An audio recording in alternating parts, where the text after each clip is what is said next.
Welcome back to Bunfingus College. So, in the last episode, I said two things. One was that Bunfingus College is a college of people, and I named a few people. Franchezzo was one. I'll link Franchezzo's book down below. Hewat McKenzie is another. I'll link his book below. And I'll point out that though these are two different books written at two different times, they appear to be describing the same place, which is, some people call it the spirit world, some people call it the astral realm. And those are two people, J. Hewat and Franchezzo, that we, students at Bunfingus, share. Now, in the last episode, I mentioned two other people, which is Lois and Sharon. These are people in my life that we don't share. They're people in my life. The point being that that part of our job here is to navigate our own spirit world, which is to say, think about who's in our spirit world, right?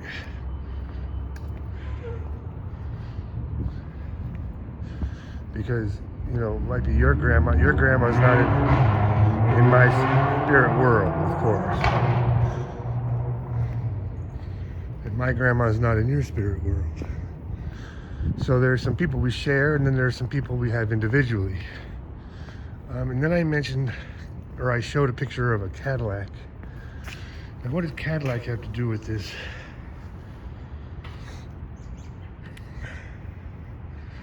And what it has to do with this is that Cadillac is a person. Cadillac, the car, Cadillac, is named after a person, Cadillac, right?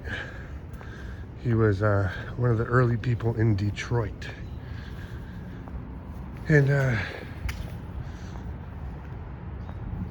the car was named after one of the founders of Detroit.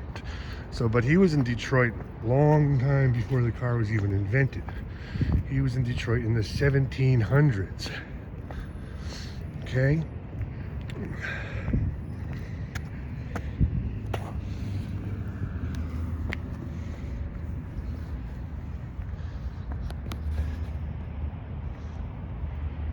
And that kind of is, I bring him up because of two reasons. This idea of Detroit in the 1700s or Chicago in the 1700s is key to what we're talking about here.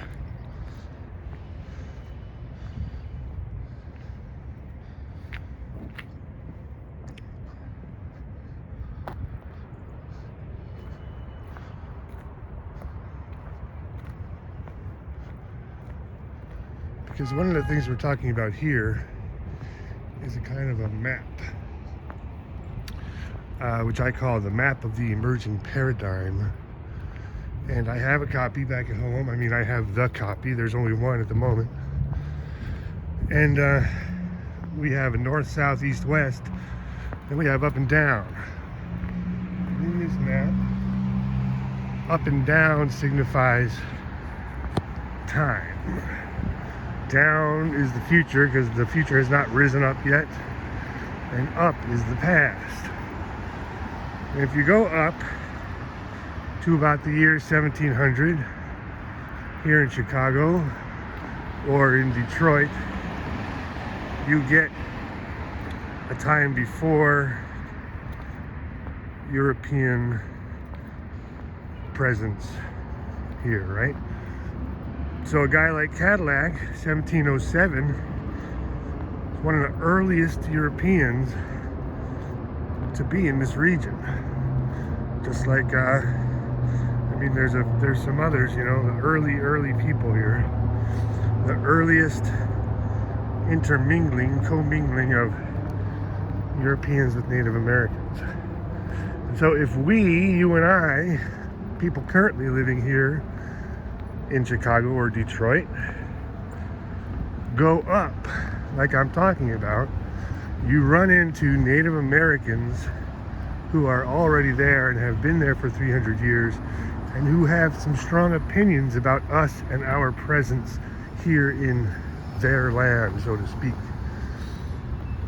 And there's nothing we can do to change the past, but in order to interact with these people who we are going to be interacting with, we have to be aware of it, because once you're aware of it, some things become clear. All right? So that's my little morning lecture. I missed the bus, so I'm late, and I'm catching the next bus, and I'll talk to you later. Thanks, see you, bye. Ron.